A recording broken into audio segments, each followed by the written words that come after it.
On the afternoon of January 15, 1997, a Metro bus rolled through Watts carrying students headed home from school. Among them was 17-year-old Corie Williams. A few stops later, several members of the 118 East Coast Crips climbed aboard, looking for rivals tied to an ongoing gang feud.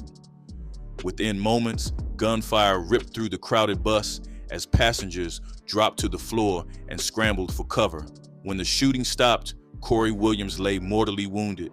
Detectives would later trace the attack back to members of one of Watts' most feared Crip sets, turning the case into one of the neighborhood's most notorious gang crimes. That was the 118 East Coast Crips, years after Shawn Fontano walked away. But when he was coming up on those same streets, the story looked very different. Long before Shawn Fontano ever touched a microphone inside a Rockstar recording studio, Watts had already spent decades producing stories that rarely ended well, which makes understanding the neighborhood essential before understanding the man himself. After the Watts uprising of August 1965 left dozens dead and hundreds of buildings damaged, communities such as Jordan Downs, Nickerson Gardens, and Imperial Courts continued sinking deeper into economic hardship, while opportunities steadily disappeared from surrounding streets. As factories closed and employment faded across South Los Angeles, many families found themselves trapped inside housing projects where poverty became less of a temporary condition and more of a permanent reality. That environment shaped an entire generation of young people who grew up surrounded by drug markets, territorial disputes, and neighborhood crews searching for influence wherever they could find it. By the time the next generation arrived, gangs had become woven into daily life so deeply that many children encountered them long before reaching adulthood. As those conditions worsened throughout the late 1960s and early 1970s, another force was growing across South Central under the influence of Raymond Washington, whose expanding network would eventually become known throughout Los Angeles as the Crips. What began as a local street movement gradually spread across different neighborhoods until separate groups started adopting the Crip identity while maintaining control over their own territories. Out of that expansion came the East Coast Crips, a collection of independent sets spread across the eastern side of Los Angeles, each operating on its own block while sharing common symbols, alliances, and traditions. Sets bearing names tied to specific streets began appearing throughout South Los Angeles, creating a structure that allowed the organization to grow rapidly without requiring centralized leadership. Among those branches, the 118 East Coast Crips developed a reputation as one of the larger and more respected sections of the wider East Coast Alliance, with influence stretching around 118th Street and nearby areas. While neighborhood conflicts already existed, the arrival of crack cocaine transformed the landscape in ways few residents could have imagined, turning street corners into valuable real estate almost overnight. Throughout the 1980s, crack flooded Los Angeles communities, while gangs discovered that narcotics could generate money far faster than traditional hustles, creating fierce competition over territory. As profits increased, recruitment accelerated, drawing younger teenagers into criminal activity, while violence intensified between rivals looking to protect income streams. Firearms became more common, disputes became deadlier, and entire neighborhoods found themselves caught between organizations, fighting over blocks that often sat only a few streets apart. By the mid-'80s, many young people growing up in Watts viewed gang membership less as an unusual choice and more as a normal part of neighborhood life. It was during this period that Shawn Fontano entered the picture, although his story started with instability long before gang involvement entered the conversation.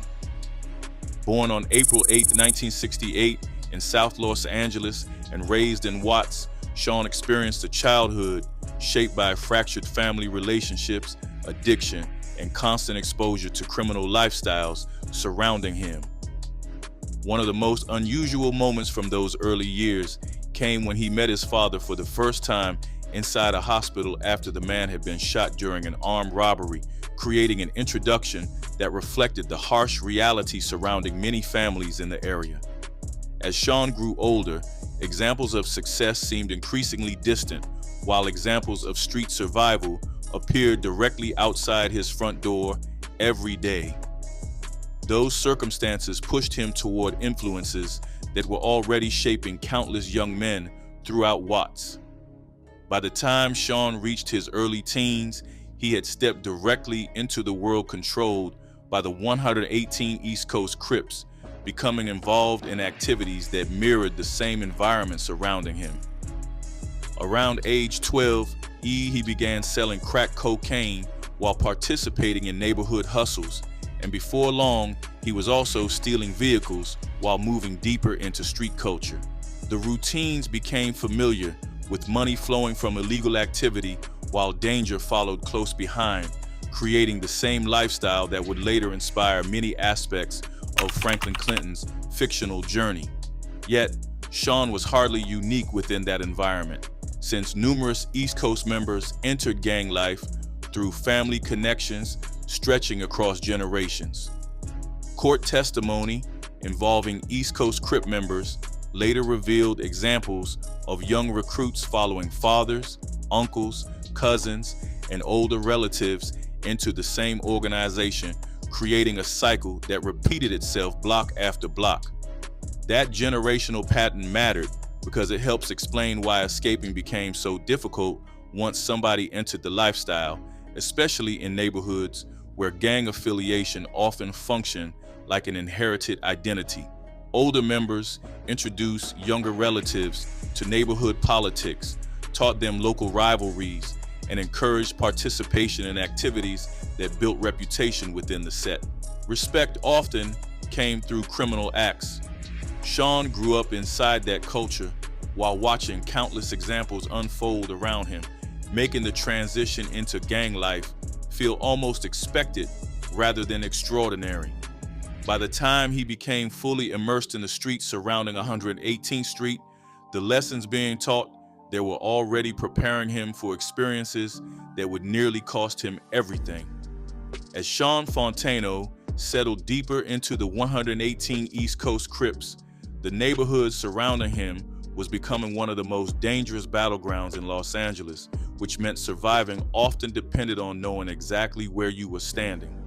The 118 East Coast Crips maintained rivalries with groups that controlled nearby territory, including the Bounty Hunter Watts Bloods, Florencia 13, Grape Street Crips, plus several other East Side enemies spread across South Los Angeles. While outsiders often saw these organizations as a single criminal world, people living there understood that crossing the wrong street could instantly place someone inside hostile territory. Every block carried its own politics, while every corner carried memories of earlier shootings, robberies, retaliations, and funerals. By the time Shawn was learning those rules, many older gang members had already spent years fighting battles that stretched across entire neighborhoods. Among those conflicts, few became more vicious than the feud involving Florencia 13, which gradually transformed from a street rivalry into something much larger. Rumors circulated that East Coast Crips had robbed a Florencia 13 drug connection, although nobody ever produced proof strong enough to settle the story permanently. Even so, the damage was already done once retaliation started, leading both sides into a cycle of attacks that steadily intensified throughout South Los Angeles. Florencia 13 had connections to one of the largest Hispanic gang networks in the area, while East Coast Crips were closely aligned with neighborhood Crips and several rolling sets, creating a conflict that pulled many groups into the same struggle. Before long, entire sections of the city became divided not only by gang affiliation, but also by race, turning ordinary routes into dangerous paths where mistakes could prove fatal. At the same time, another enemy sat much closer to home, and that enemy was the Bounty Hunter Watts Bloods, operating from Nickerson Gardens. The bounty hunters had built influence throughout Watts long before Shawn reached his teenage years, establishing themselves as one of the strongest blood organizations anywhere in Los Angeles. Their reputation came from robberies, narcotics activity, assaults, and territorial control inside the largest housing project in Watts, which naturally placed them on a collision course with nearby Crip groups. As both organizations expanded, shootings became common enough that many residents measured time through incidents rather than calendars. Young people growing up around Shawn learned the names of rival gangs before they learned much about opportunities beyond the neighborhood.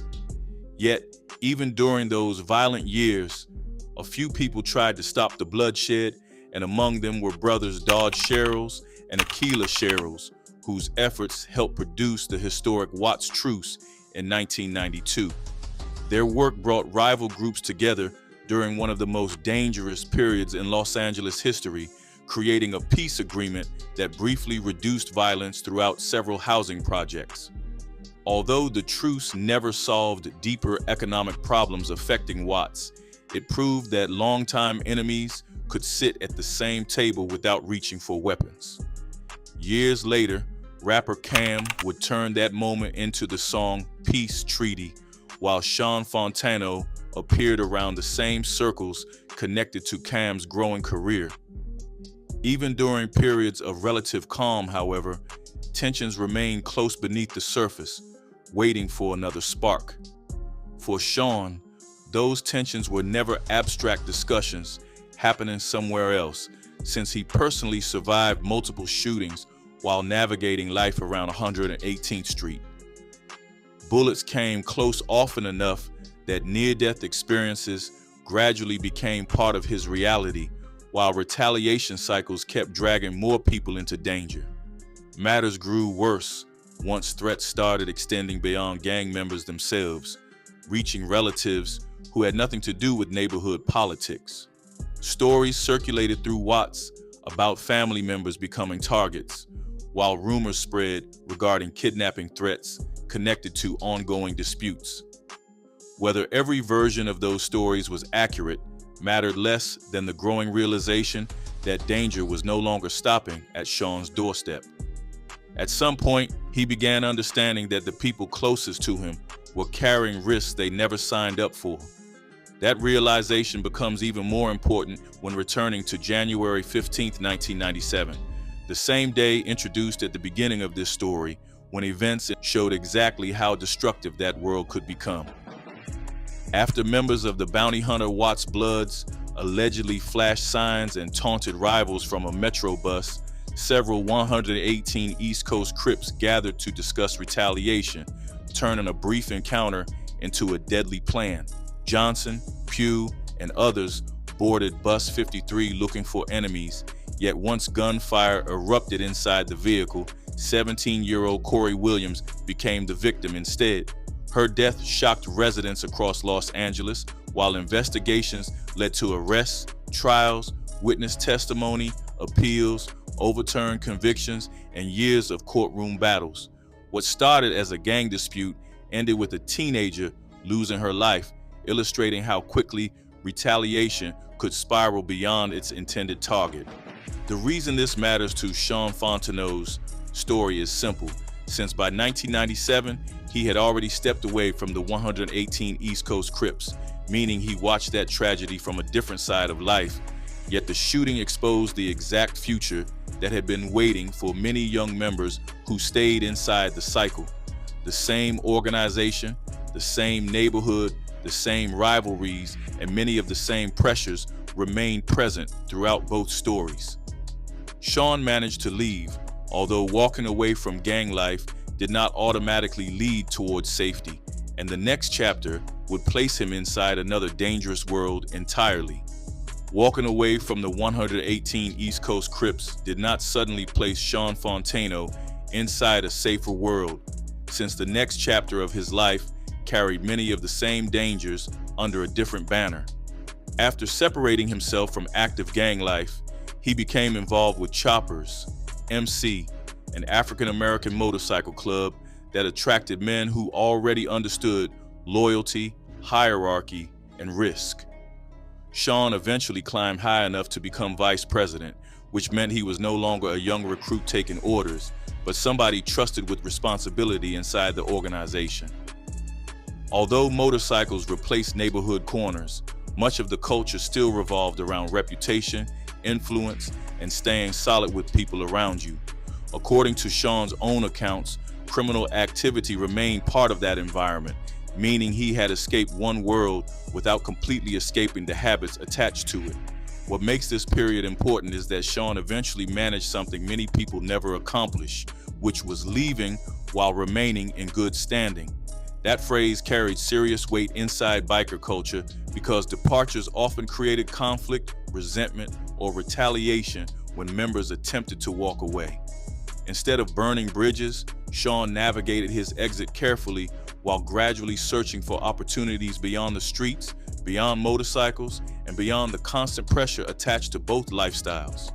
Even then, he was still drifting between different worlds without a clear destination, which meant his future remained uncertain despite moving away from gang warfare.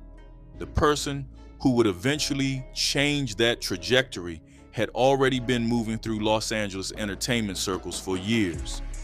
That person was Mark Jordan, better known as DJ Pooh, a South Central figure whose influence stretched far beyond music production. Pooh built his reputation during the 1980s through work connected to Ice-T before becoming one of the most respected names on the West Coast. His resume eventually included producing for Ice Cube, helping create the classic track Today Was a Good Day, while also co-writing the 1995 film Friday, which became one of the defining portrayals of everyday life in South Central Los Angeles. Unlike outsiders attempting to recreate the culture from a distance, Pooh actually came from those neighborhoods, allowing him to move comfortably between street figures, musicians, actors, and business executives. By the time Shawn crossed paths with him, Pooh had become a connector whose phone calls opened the doors throughout the entertainment industry. Around that same period, Shawn adopted the name Solo while moving deeper into music circles, eventually forming a close working relationship with rapper Cam. Born Craig Antoine Miller, Cam represented a different lane within West Coast rap, focusing heavily on political messages, community issues, and social commentary during an era dominated by gangster imagery. Shawn worked beside him as a hype man, appeared in performances, participated in music videos, and traveled through spaces occupied by some of the biggest names in hip-hop. One of those projects was Cam's Peace Treaty, which connected directly back to the 1992 Watts Truce discussed earlier, creating another point where Shawn's personal story intersected with larger events unfolding across Los Angeles. Through Cam, Shawn found himself standing near artists, producers, promoters, and executives who were shaping West Coast music during its most influential years. As those connections expanded, Shawn started moving around labels such as Lynch Mob Records, Priority Records, and Death Row Records, placing him close to Ice Cube, Snoop Dogg, Dr. Dre, and numerous other major figures. Although he never became a breakout recording artist himself, he spent years operating inside rooms where important deals, collaborations, and rivalries were constantly developing. That proximity led directly into one of the most controversial stories attached to his name, a story that later resurfaced after millions of gamers learned who he was. A confrontation involving Ice Cube escalated into a physical fight connected to tensions surrounding Cypress Hill and the broader feud consuming parts of the West Coast rap scene. Shawn claimed he knocked Ice Cube unconscious, ended up with the rapper's West Side Connection chain, then wore it publicly at a House of Blues event connected to Cypress Hill. Whether every detail unfolded exactly as described remains debated, yet the story survived for decades, partly because Shawn never completely walked away from it. Years later, after Grand Theft Auto 5 made him famous, He acknowledged the conflict while making it clear that old problems belonged in the past. More important than determining who won the fight was understanding what the story revealed about Shawn's position during the 1990s. He was no longer simply a former East Coast Crip trying to stay alive, since he was now operating around some of the biggest personalities in rap music while witnessing industry rivalries from close range.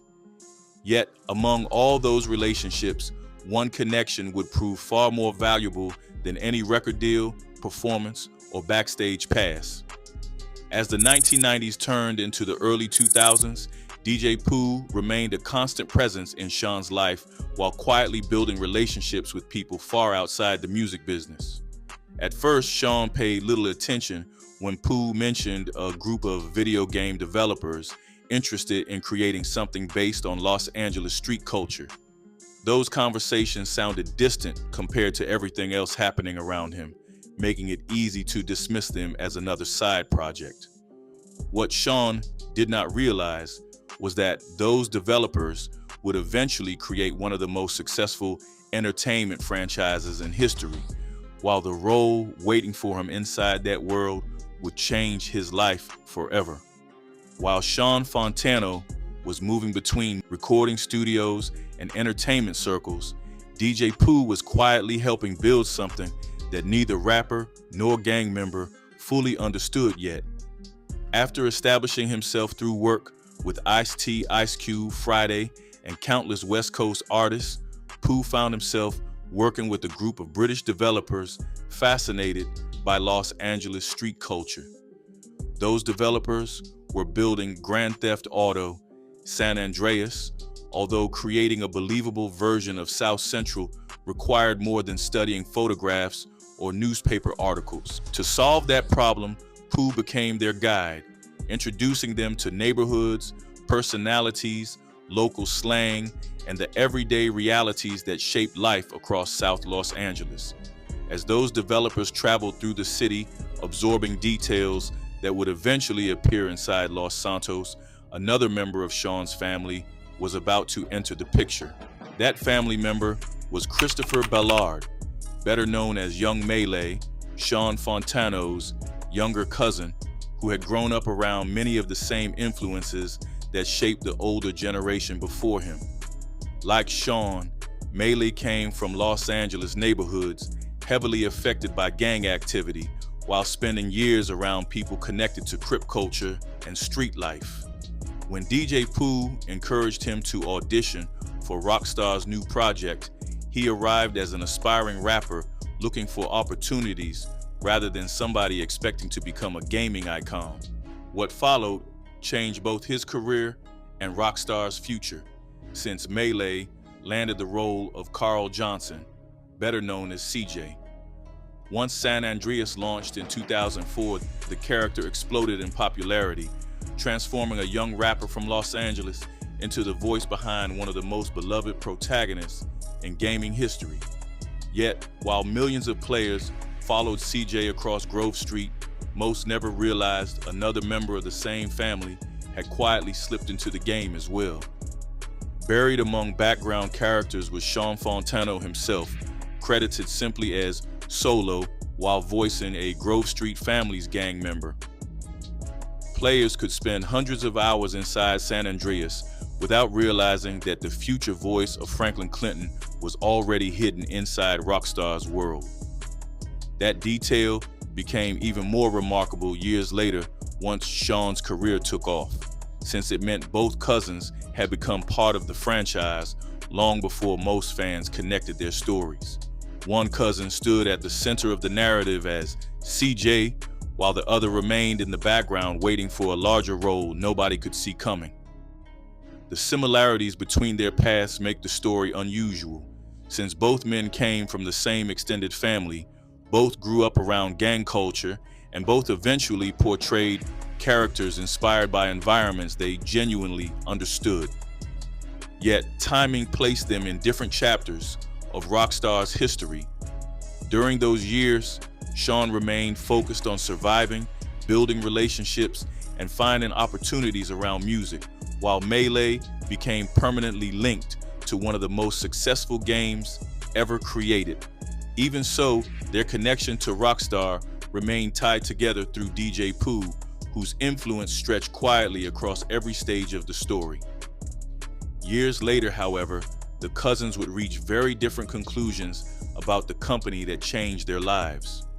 As anticipation for future Grand Theft Auto projects grew, young Melee publicly criticized Rockstar, accusing the company of profiting from black culture, while the people who inspired those worlds received only a fraction of the financial rewards.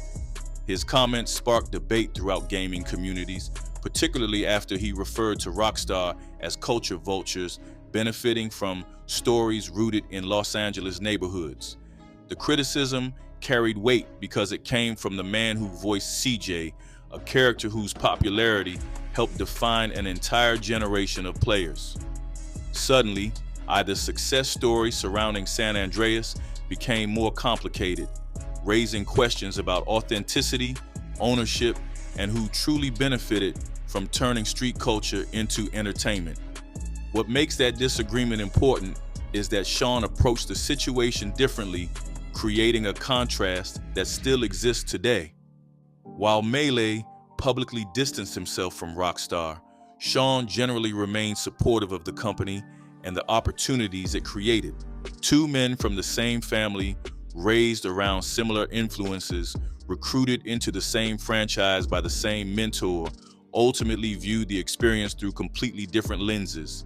That tension added another layer beneath the Grand Theft Auto story, although Shawn still had no idea his own defining chapter had not even started yet. While his younger cousin was becoming CJ, the role that would eventually make Shawn famous was still waiting somewhere in the future. By the late 2000s, Shawn Fontano had survived gang wars, shootings, motorcycle club politics, and years drifting between different careers, yet his future still looked uncertain. The acting opportunities that briefly appeared after films like The Wash had largely disappeared, while personal struggles involving depression, addiction, and legal problems continued creating pressure behind the scene. Shawn later admitted he was facing serious time during that period, which meant prison remained a realistic possibility rather than a distant threat. While young Melee had already become immortalized as CJ, Shawn was still trying to figure out where his own story was heading. Then, DJ Pooh reached out once again, although this time the opportunity carried far greater consequences than anybody realized. Rockstar Games operated under extreme secrecy while developing Grand Theft Auto V, which meant actors often had no idea what project they were actually auditioning for. Shawn initially entered the process, helping other performers prepare for roles, yet as sessions continued, the attention gradually shifted toward him. The developers were searching for authenticity, and few people understood the world they wanted to portray better than a former 118 East Coast Crip from Watts. Shawn secured the role of Franklin Clinton and entered a production unlike anything he had experienced before. Inside motion capture studios, he worked alongside Ned Luke, who played Michael DeSanta, and Stephen Ogg, who brought Trevor Phillips to life, learning techniques that helped sharpen skills he had not used seriously for years. Yet, landing the role did not automatically make the process easy, since Franklin's story forced Shawn to revisit parts of his own past. Many elements of Franklin's life reflected experiences Shawn genuinely understood, which created moments where the work became emotionally difficult. At one point, he came close to walking away from the project entirely, although he ultimately stayed and finished production. That decision changed everything once Grand Theft Auto V launched on September 17, 2013, breaking entertainment records while becoming one of the most successful releases in history. Franklin Clinton quickly joined CJ among gaming's most recognizable characters, turning Shawn Fontano into a global figure almost overnight. The success did not end with the original release, since a completely different generation discovered Franklin through internet culture years later. The famous Lamar Davis roasting scene became one of the biggest gaming memes online, introducing millions of people to Franklin long after they first played the game. Shawn reunited with Slink Johnson for live-action recreations, while both later returned during GTA Online updates, including The Contract, which also featured DJ Pooh himself appearing inside the game world. What began as a conversation between a South Central producer and a group of British developers had evolved into a cultural phenomenon reaching every corner of the globe. Meanwhile, Shawn finally published Game Changer in 2022, opening up about addiction, trauma, depression, near-death experiences, and the difficult road that brought him there. Looking back at the story, it becomes impossible to ignore where it started. Corie Williams never made it home from Bus 53 on January 15, 1997, while countless other young people connected to Watts' gang culture ended up dead, incarcerated, or forgotten. Many members of the 118 East Coast Crips never escaped the cycle surrounding them, and some became names buried inside court files, police reports, or cemetery records. Shawn Fontano came dangerously close to joining that list before a chain of unlikely events carried him somewhere completely different. Today, the world remembers Franklin Clinton as one of gaming's most famous characters, yet very few people realize how close Shawn Fontano came to becoming another tragic story from the same streets that created him.